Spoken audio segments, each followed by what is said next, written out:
National gas prices continuing to rise over the last 2 weeks, with the U.S. average now sitting just under $4 a gallon. But as Kelly O'Grady reports, no state sees higher prices than California.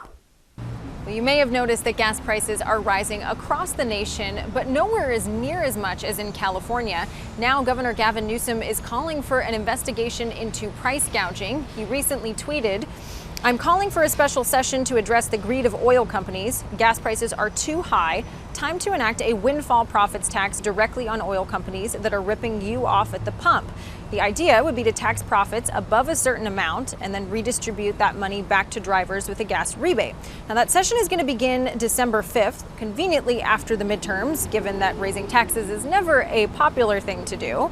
But Republicans are pushing back on that price gouging accusation, instead citing California's high regulatory fees for why it's so expensive. For context, every time you fill up at the pump in California, over 20% of the price comes from taxes and environmental fees, about $1.20 a gallon.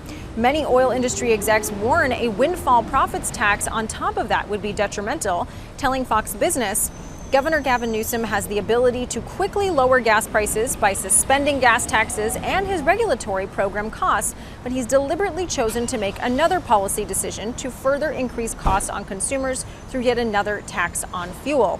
Valero is also hitting back on price gouging accusations, pointing to the fact that oil is determined by supply and demand, not a particular company.